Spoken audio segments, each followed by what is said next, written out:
నాన్న ఏదైనా కథ చెప్పు నాన్న. ఆ కాలపు కథ చెబుతా, ఆ వీరుడి కథ చెబుతా.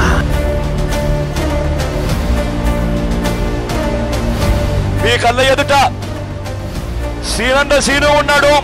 నా మొట్టమొదట ఎంపీ అభ్యర్థిగా నేను ప్రకటించబోయే అభ్యర్థి ఖమ్మం నుంచి చెప్పడానికి గర్వపడుతున్నాను కూడా చెప్తున్నా.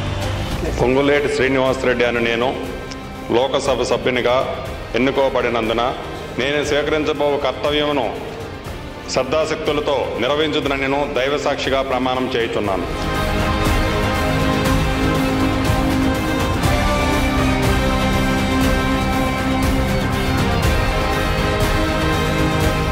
ఖమ్మం ఎంపీ పొంగులేటి శ్రీనివాసరెడ్డి గులాబీ తీర్థం పుచ్చుకున్నారు. ఏ చెట్టుకైతే పండ్లుంటాయో, ఏ చెట్టు అయితే మంచిగా కాయగాస్తుందో ఆ చెట్టుకే రాళ్ళు. బ్రేకింగ్ న్యూస్ చూస్తున్నాం. మాజీ ఎంపీ పొంగులేటి శ్రీనివాసరెడ్డిలను పార్టీ నుంచి సస్పెండ్ చేసింది.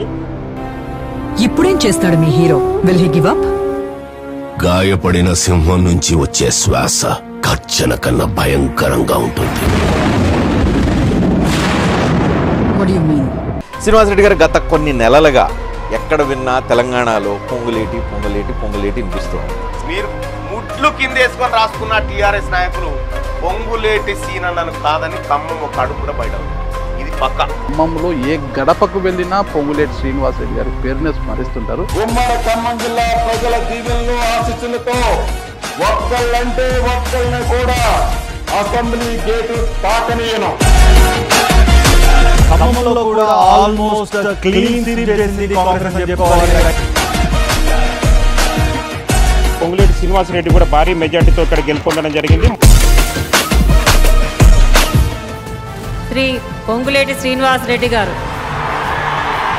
పొంగులేటి శ్రీనివాసరెడ్డి అనే నేను శాసనం ద్వారా నిర్ణీతమైన భారత రాజ్యాంగం పట్ల నిజమైన విశ్వాసం విధేయత చూపుతానని, భారతదేశ సార్వభౌమాధికారాన్ని సమగ్రతను కాపాడుతానని, తెలంగాణ రాష్ట్ర మంత్రిగా నా కర్తవ్యాలను శ్రద్ధతో అంతఃకరణ శుద్ధితో నిర్వహిస్తానని, భయం కానీ పక్షపాతం కానీ రాగద్వేషాలు కానీ లేకుండా రాజ్యాంగాన్ని శాసనాలను అనుసరించి ప్రజలకు న్యాయం చేస్తానని పవిత్ర హృదయంతో ప్రతిజ్ఞ చేస్తున్నాను.